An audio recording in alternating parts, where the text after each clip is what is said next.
Welcome back to our channel. Operating system में आज का हमारा टॉपिक है प्रोसेस शेड्यूलिंग। प्रोसेस शेड्यूलिंग में प्रोसेसेस को हम कैसे शेड्यूल करते हैं, कैसे हम उसे सीपीयू को एलोकेट करते हैं और जब उसका एग्जीक्यूशन कंप्लीट हो जाता है तो कैसे हम उसे टर्मिनेट करते हैं। प्रोसेसेस का एक स्टेट से दूसरी स्टेट पर मूव करने में किन किन शेड्यूलर्स की आवश्यकता होती है, इनको हम इस वीडियो लेक्चर के माध्यम से पढ़ेंगे। तो सबसे पहले हम बात करते हैं प्रोसेस शेड्यूलिंग की। Process scheduling is an operating system task that schedules processes of different states like ready, waiting and running. Processes हमारी कैसे शेड्यूल होती है और वो डिफरेंट स्टेट्स पे कैसे मूव करती है। तो प्रोसेस शेड्यूलिंग में हम ये देखते हैं कि प्रोसेसेस को हमें शेड्यूल करना है कि उसको हम पहले न्यू स्टेट, फिर रेडी स्टेट, फिर रनिंग स्टेट और देन उसे कंप्लीट होने के बाद उसका टर्मिनेशन कर देते हैं। ओके, तो process scheduling basically process manager ये मैनेज करता है सारी चीजों को कि किस प्रोसेसेस का एग्जीक्यूशन कंप्लीट हो गया है तो अब उसका हमें टर्मिनेशन करना है।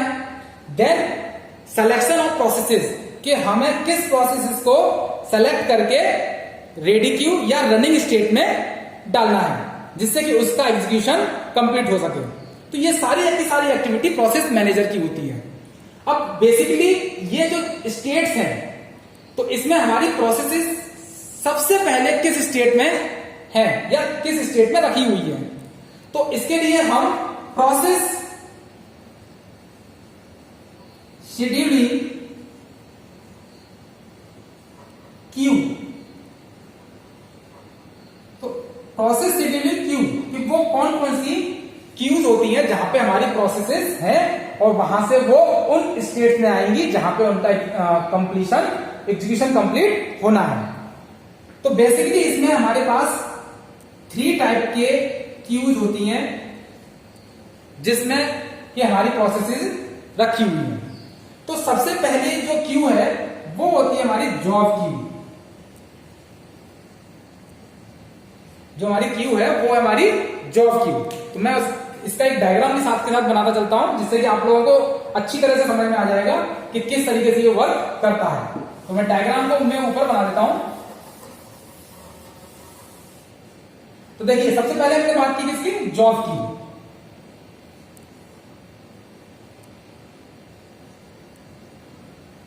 जॉब क्यू, तो जॉब क्यू में क्या है कि हमारे सिस्टम में वो सारी की सारी प्रोसेसेस रखी हुई होती हैं। This Q keeps a processes in the system। मैं लिख देता हूं, this queue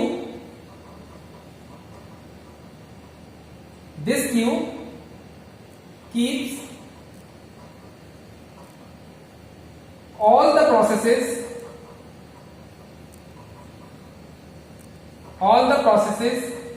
in the system। तो हमारी की सारी जो प्रोसेसेस होती हैं वो कहां रहती है, हमारी सिस्टम में रहती हैं। Keeps all the processes in the system। तो जॉब क्यू में हमारा क्या है, तो सेकेंडरी मेमोरी। ये हमारी क्या होती है, सेकेंडरी मेमोरी, यानी कि जो हमारा कंप्यूटर सिस्टम है सेकेंडरी मेमोरी। ठीक है, तो सेकेंडरी मेमोरी में हमारा जॉब क्यू होता है जहां पे कि हमारी सारी की सारी प्रोसेसेस रखी हुई है। तो ये तो हो गया हमारा जॉब क्यू। तो जो हमारा सेकेंड क्यू है वो है ready queue.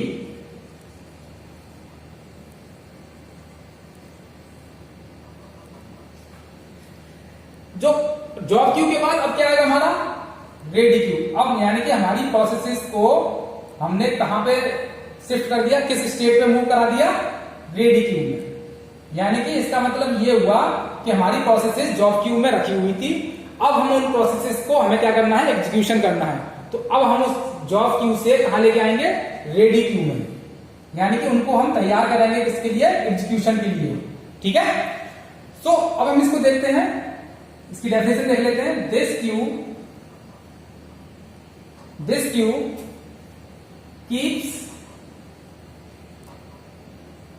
A set of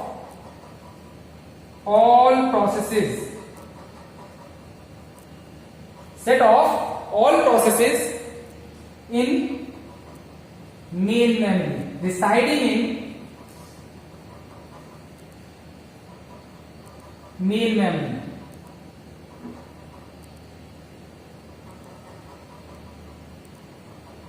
residing in main memory, ready, waiting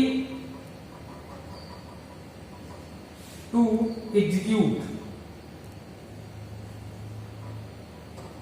okay, ready to execute या waiting to execute. Okay, then तो अब क्या हुआ, जॉब क्यू से हमारी जो भी प्रोसेसेस थी वो रेडी क्यू में मूव कर देंगे. ठीक है, एग्जीक्यूट.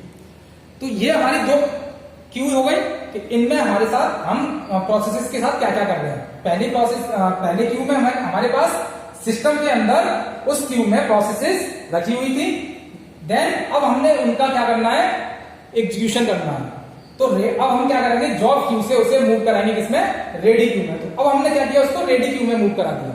तो this queue keeps a set of all processes residing in main memory, ready, waiting to execute. Okay, अब हमारे पास जो थर्ड, इसको मैं बिगाड़ देता हूं, रफ कर देता हूं.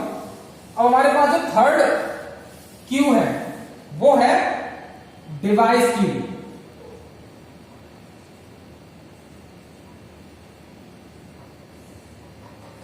Device Q. ठीक है, अब यहां पे क्या होगा, मान लीजिए आपकी हमने प्रोसेसेस को क्या किया, सीपीयू को एलोकेट कर दिया. ठीक है, किसके लिए, फॉर एग्जीक्यूशन. तो रेडी में वो रेडी हो गई फॉर एग्जीक्यूशन के लिए.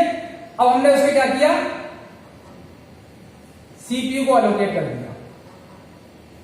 क्या कर दिया, सीपीयू को एलोकेट कर दिया. अब जब यहां पे उसका हमने एलोकेशन कर दिया, अब यहां पे उसका एग्जीक्यूशन हो रहा है. तो अब हमें पता चलता है कि उस प्रोसेसेस को कुछ यूज करना है सिस्टम का. जैसे मान लीजिए कीबोर्ड यूज करना है, उसके कैमरे को यूज करना है, मतलब उसे कुल मिला के ये है कि किसी डिवाइस का यूज करना है. उसके एग्जीक्यूशन में वो कीबोर्ड या उसका कैमरा कुछ भी उसे एक्सेस करनी है. तो क्या होगा, मतलब उसे इनपुट आउटपुट रिक्वेस्ट यानी कि इनपुट आउटपुट ऑपरेशन की जरूरत पड़ेगी. तो जब उसे इनपुट आउटपुट ऑपरेशन या रिक्वेस्ट की जरूरत पड़ती है, तो उस कंडीशन में हम क्या करते हैं कि भाई उसको वक्त लगेगा, समय लगेगा. क्यों, क्योंकि एट दैट प्रेजेंट वो पर्टिकुलर चीज, मान लीजिए उसे कीबोर्ड का यूज करना है और at that time keyboard busy है, कीबोर्ड खाली नहीं है. ठीक है, फॉर इनपुट आउटपुट ऑपरेशन के लिए. तो उस समय के लिए हम उस प्रोसेस को क्या कर देंगे, वेटिंग स्टेट में डाल देंगे. क्या कर देंगे, उसका हम वेटिंग स्टेट में डाल देंगे. Input output waiting queue. कहां डाल देंगे उसे हम, इनपुट आउटपुट वेटिंग क्यू में. ठीक है, देन यानी कि अब यहां पे उसे मान लीजिए यहां पे उसने वेट किया, देन उसे जो ऑपरेशन परफॉर्म करना है इनपुट आउटपुट ऑपरेशन का वो उसे मिल जाता है. इनपुट आउटपुट यानी कि ऑपरेशन या रिक्वेस्ट. ओके, देन वो यहां से सीधे सीपीयू में नहीं जाएगी, फिर उसे कहां जाना पड़ेगा, वेटिंग क्यू में, रेडी क्यू में. ठीक है, फिर उसे रेडी क्यू में मूव करेंगे. वहां फिर उसको तैयार होगी किसके लिए, सीपीयू को एलोकेट करने के लिए. तो जब यहां पर रेडी क्यू में आएगी, फिर उसका हम एग्जीक्यूशन करेंगे. ठीक है, यहां से हम इसको डायरेक्ट हम उसे वेटिंग स्टेट में ना भेज के उसकी प्रायोरिटी के बेसिस पे हम उसे कहां भेज देते हैं, रेडी क्यू में भेज देते हैं कि इस प्रोसेस, जो प्रोसेस एट दैट प्रेजेंट क्या हो रही है, एग्जीक्यूट हो रही है. ठीक है, लेकिन हम ये देखेंगे कि उससे हायर प्रायोरिटी की प्रोसेस रेडी क्यू में है, तो हम उस प्रोसेस को थोड़ी देर के लिए सस्पेंड करके कहां डाल देंगे, रेडी क्यू में डाल देंगे. और देन उसकी जो हाई प्रायोरिटी की प्रोसेस है उसको हम सीपीयू को एलोकेट कर देंगे. देन उसका यहां पे जब एग्जीक्यूशन समाप्त हो जाएगा, उसका एग्जीक्यूशन कंप्लीट हो जाएगा, तो हम उसे एग्जिट कर देंगे. तो ये था आपका प्रोसेस शेड्यूलिंग क्यू कि किस तरीके से हम प्रोसेसेस को या अपनी प्रोसेसेस को स्टेट्स पर मूव कराते हैं. तो डिवाइस की डेफिनेशन रहेगी, वो भी मैं आपको बता देता हूं.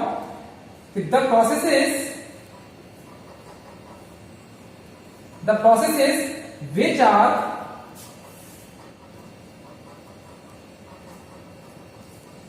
blocked due to absence of input output devices। यानी कि हम ये कह सकते हैं कि जॉब क्यू से रेडी क्यू से सीपीयू को दिया हमने, देन सीपीयू के बाद जब उसका कंप्लीट एग्जीक्यूशन हो जाएगा तो वो एग्जिट हो जाएगी। अगर उसे किसी इनपुट आउटपुट ऑपरेशन की जरूरत पड़ती है तो हम उसको थोड़ी देर के लिए क्या कर देते हैं, वेटिंग स्टेट में डाल देते हैं। देन जब उसका इनपुट आउटपुट ऑपरेशन कंप्लीट हो जाता है, आफ्टर कंप्लीशन उसको हम रेडी क्यू में भेज देंगे। तो ये था आपका प्रोसेस शेड्यूलिंग क्यू। अब मैंने आप लोगों से ये बात की थी कि जो इस स्टेट से इस स्टेट पर, इस स्टेट से इस स्टेट पर हमारी प्रोसेस मूव कर रही है, देन मूव करने में किन किन शेड्यूलर्स की आवश्यकता पड़ती है। तो अब हम यहाँ पे उन शेड्यूलर्स के बारे में बात करेंगे। ओके, तो शेड्यूलर्स कौन कौन से होते हैं और कितने टाइप के होते हैं। तो हम सबसे पहले शेड्यूलर्स की बात कर लेते हैं कौन कौन से होते हैं। तो सबसे पहला जो शेड्यूलर होता है वो है long term scheduler. Long term schedulers.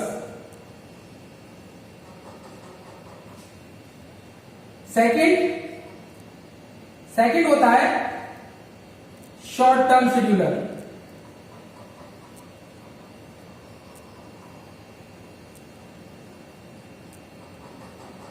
और थर्ड है मीडियम टर्म शेड्यूलर। ये तीन तरीके के हमारे शेड्यूलर्स होते हैं, long term scheduler, short term schedulers and medium term schedulers. तीनों टर्म के शेड्यूलर्स में हम कहां पे क्या क्या योगदान है, किस तरीके से किस स्टेट से किस स्टेट में मूव करने के लिए कौन से शेड्यूलर्स की आवश्यकता पड़ेगी। ठीक है, तो अब हम सबसे पहले हम बात करेंगे लॉन्ग टर्म शेड्यूलर की। तो लॉन्ग टर्म शेड्यूलर की हम डेफिनेशन लिख देते हैं यहाँ पे, जिससे कि आपको आइडिया हो जाए कि वो कैसे और क्यों मूव कर रही है। तो यहां पे मैंने आप लोगों के लिए लॉन्ग टर्म शेड्यूलर की डेफिनेशन लिख दी है। It is also known as job scheduler. Long term scheduler determines which programs are admitted to the system for processing. It selects processes from the queue and loads them into memory for execution। तो अब यहां पे आप देखिए कि आपकी job queue है, इसके अंदर आपकी प्रोसेसेस रखी हुई है। यानी कि आपकी प्रोसेसेस, ये आपका जो मैंने आपको बताया था शुरुआत में, ये आपका पोर्शन होता है आपका सेकेंडरी मेमोरी। ये क्या होता है आपका सेकेंडरी मेमोरी। यानी कि इस जगह से, यानी कि इस स्टेट से और इस स्टेट पे जब आएंगे हम मूव करेंगे, तो ये यहां पे हमारा कौन सा शेड्यूलर लगेगा, लॉन्ग टर्म शेड्यूलर। यानी कि प्रोसेसेस को हमें मेमोरी में, यानी कि ये तो हमारी सेकेंडरी मेमोरी हो गई, एग्जीक्यूशन कहां होता है प्रोसेसेस का, हमारा मेन मेमोरी में, यानी कि रैम के अंदर हमारी प्रोसेसेस का एग्जीक्यूशन होता है। तो हम उसे सेकेंडरी मेमोरी से कहां मूव कराएंगे, रेडी क्यू, यानी कि रेडी स्टेट में। यानी कि ये हमारा पोर्शन हो गया किसका, रैम का, यानी कि मेन मेमोरी का। तो मेमोरी में हमने इस प्रोसेसेस को क्या किया, लोड कर दिया। ठीक है, तो ये जो मूवमेंट हुई, ये जो मूवमेंट हो रही है, वो मूवमेंट हमारी लॉन्ग टर्म शेड्यूलर के अकॉर्डिंग हो रही है। यानी कि जॉब क्यू से और रेडी क्यू में हम जिस शेड्यूलर के अंतर्गत आए, वो शेड्यूलर है हमारा लॉन्ग टर्म शेड्यूलर। ठीक है, तो अब इसको हम किस तरीके से करेंगे, इसको मैं आपको एक एग्जांपल से और दिखा देता हूं कि मान लीजिए कि ये आपकी सेकेंडरी मेमोरी है, यहां पे कुछ प्रोसेसेस आपकी पड़ी हुई है, P1, P2, P3। ओके, अब ये पोर्शन हमारा कौन सा हुआ, सेकेंडरी मेमोरी का। अब हम इन प्रोसेस को क्या करना है, एग्जीक्यूट कराना है। तो अब हम इसको कहां ले जाएंगे, रेडी स्टेट में। ठीक है, रेडी स्टेट में ले जाएंगे। तो अब हम क्या करेंगे कि इन प्रोसेसेस को वन बाय वन, कि P1 आ गया, P2 आ गया। अब मान लीजिए कि केवल इसमें दो प्रोसेसेस के लिए रेडी होने के लिए ही अवेलेबिलिटी है, तो हम दो प्रोसेसेस को वहां पे क्या कर लेंगे, मूव करा लेंगे। ठीक है, तो ये किसके अंतर्गत हुआ आपका, LTS, लॉन्ग टर्म शेड्यूलर। और ये पोर्शन पूरा जो कहलाएगा, ये यहां पे अभी आगे भी मैं बताऊंगा, वो कहलाएगा आपका मेन मेमोरी, क्योंकि एग्जीक्यूशन आपका मेन मेमोरी में होना है। ठीक है, तो ये था आपका लॉन्ग टर्म शेड्यूलर। अब हम बात करते हैं शॉर्ट टर्म शेड्यूलर की। तो मैं अभी उसको भी, अब देखिए यहां पे मैंने आप लोगों के लिए शॉर्ट टर्म शेड्यूलर की डेफिनेशन को लिख दिया है। तो देखिए, it is also known as CPU scheduler और डिस्पैचर। मैंने आपको पिछले वीडियो लेक्चर के माध्यम से एक डायग्राम बनाया था, उसमें जब मैंने रेडी से और रनिंग स्टेट में जब हमने मूवमेंट कराई थी, तो वहां पे हमने क्या लिखा था, सीपीयू शेड्यूलर और डिस्पैचर। तो short term scheduler also known as a CPU scheduler और डिस्पैचर। तो its main objective is to increase system performance. System performance को इंक्रीज करने के लिए कैसे करेंगे वो मैं अभी आपको डायग्राम के माध्यम से समझाता हूं। Increase system performance, CPU scheduler select a process among the processes that are ready to execute and allocate CPU to one of them. यानी कि उनमें से किसी एक को, जिसकी भी फर्स्ट प्रायोरिटी के बेसिस पे या फिर जिसकी प्रायोरिटी सबसे ज्यादा हो, उस प्रोसेसेस को हम सबसे पहले सीपीयू को एलोकेट करेंगे और उसका एग्जीक्यूशन कंप्लीट करेंगे। ठीक है, तो हमने सबसे पहले बताया था कि जब जॉब क्यू से और रेडी क्यू में जब हम मूव कराते हैं किसी भी प्रोसेसेस को, तो उसको हम कराते हैं लॉन्ग टर्म शेड्यूलर के अंतर्गत, यानी कि उसे बोलते हैं जॉब शेड्यूलर। यानी कि हमने जॉब क्यू से और उसे शेड्यूल कर दिया रेडी क्यू में। वन बाई वन हम सारी प्रोसेसेस को रेडी क्यू में मूव कराते हैं। देन अब रेडी क्यू में जो भी प्रोसेसेस है, अब उनमें से प्रोसेसेस को हमें क्या करना है, सीपीयू एलोकेट करना है। जब हम इसको सीपीयू एलोकेट करेंगे उनमें से किसी भी एक प्रोसेसेस को, तो उसका जब हमारे पास शेड्यूलिंग एल्गोरिथम के बारे में जब बात करेंगे, वहां पे हम देखेंगे कि अलग अलग तरीके की एल्गोरिथम है। तो यहां से इस प्रोसेस को सीपीयू एलोकेट करने तक, उस प्रोसेस का जब तक कंप्लीट एग्जीक्यूशन नहीं हो जाता है, तब तक हम दूसरी प्रोसेस को सीपीयू एलोकेट नहीं कर सकते हैं। अब अगर हम प्रायोरिटी की बात करते हैं, तो अगर उससे अधिक प्रायोरिटी की कोई प्रोसेसेस रेडी क्यू में अवेलेबल है, तो हम क्या करेंगे, उसको कुछ समय के लिए सस्पेंड कर देंगे, यानी कि उसे फिर से हम back to the ready queue. तो अब इस समय के लिए हम क्या करेंगे कि उस प्रोसेस को जिसकी हाई प्रायोरिटी है उसको हम सीपीयू एलोकेट कर देंगे। तो फिर से जिस प्रोसेस को हमने सस्पेंड किया था, उस प्रोसेस का एग्जीक्यूशन वहीं से होगा जहां तक वो प्रोसेस एग्जीक्यूट हो चुकी है। ये बात मैंने आपको पिछले वीडियो लेक्चर के माध्यम से भी बताई थी कि उस प्रोसेस का एग्जीक्यूशन जहां तक हो चुका है, उसके आगे से हम उसका एग्जीक्यूशन करेंगे, फिर उसके बाद उसका टर्मिनेशन होगा। अब मान लीजिए एक थिंग तो, दो थिंग तो ये हो गई। तीसरा पॉइंट ये है कि हमने प्रोसेस सीपीयू को एलोकेट किया, सीपीयू एलोकेट किया उस प्रोसेस को। अगर उस प्रोसेस को किसी इनपुट आउटपुट रिक्वेस्ट की आवश्यकता है, तो हम उस प्रोसेस को कहां डालते हैं, वेटिंग स्टेट में। वेटिंग स्टेट में वो जब तक रहेगी जब तक कि वो डिवाइस क्यू या वो डिवाइस जिसके माध्यम से उसको इनपुट आउटपुट ऑपरेशन अपना कंप्लीट करना है, तब तक वो फ्री नहीं हो जाती, जब तक वो वहां पे वेट करेगा। जब उसको वो इनपुट आउटपुट मिलता है, वो डिवाइस मिलती है जिसके अकॉर्डिंग उसको वो ऑपरेशन कंप्लीट करना है, तो वो उस फ्री होती है, उस इनपुट आउटपुट रिक्वेस्ट को कंप्लीट करता है। देन उसे फिर हम रेडी क्यू में भेजते हैं और रेडी क्यू में फिर भेजने के बाद फिर उसको सीपीयू एलोकेट करते हैं। तो ये जो यहां पे है रेडी क्यू से और सीपीयू, तो ये क्या कहलाएगा हमारा शॉर्ट टर्म शेड्यूलर। अब इसको यहां पे देख लेते हैं कि हम प्रोसेसेस में कैसे करेंगे। कि हमने मान लीजिए कि ये हमारा क्या है, सीपीयू, ठीक है, ये जॉब क्यू था, हमने मूव कराया कहां पे, रेडी क्यू में, यानी कि रेडी स्टेट में। उसे हम रन कराएंगे, रन कहां कराएंगे, सीपीयू में रन कराएंगे। तो ये जो मूवमेंट हुआ इस क्यू से इस क्यू में, वो हो गया हमारा लॉन्ग टर्म शेड्यूलर।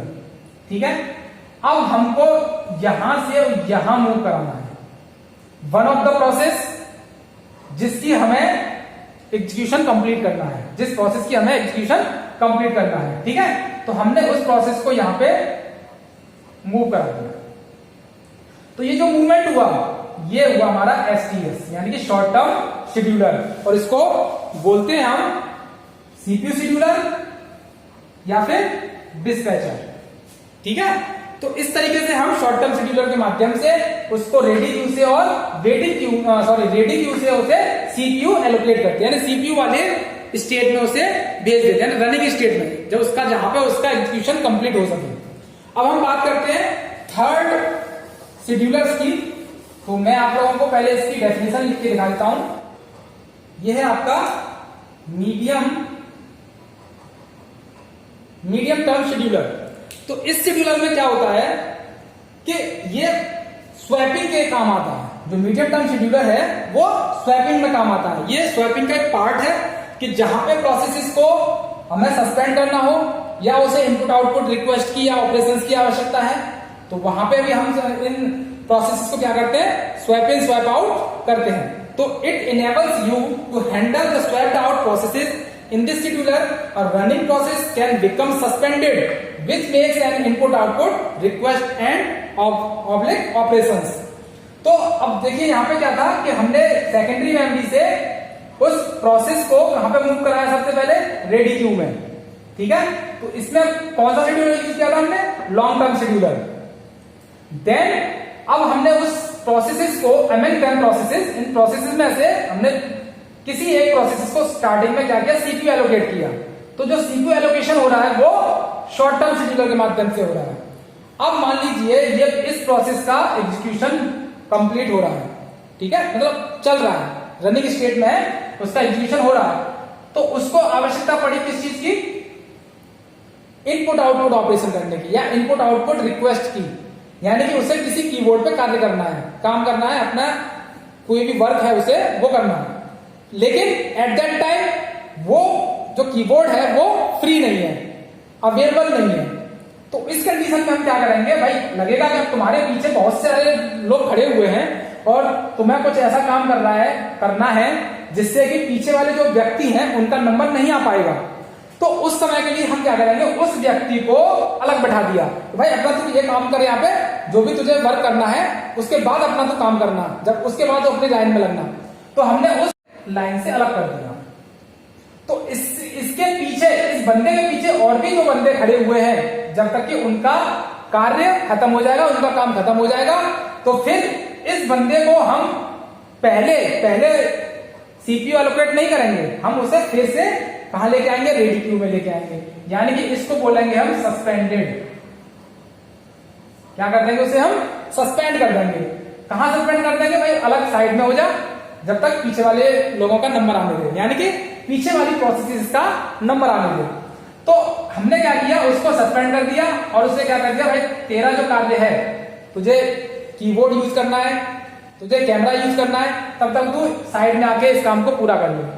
तो हमने क्या किया, उस बंदे को साइड कर दिया और वो अपनी इनपुट आउटपुट रिक्वेस्ट के लिए वेट कर रहा है। क्यों, क्योंकि एट दैट टाइम वो जो डिवाइस है या जिससे उसका इनपुट आउटपुट रिक्वेस्ट या ऑपरेशन कंप्लीट होना है वो अवेलेबल नहीं है। तो जब तक वो क्या करेगा, वेट करेगा। देन जब वो डिवाइस अवेलेबल होगी, फ्री होगी, वो अपना कार्य कंप्लीट करेगा और फिर से वो कहां जाएगा, रेडी क्यू में। तो जो वेटिंग स्टेट से और रेडी क्यू में आ रहा है, ये कहलाती है आपकी मीडियम टर्म शेड्यूलर। वो क्या कहलाता है, मीडियम टर्म शेड्यूलर।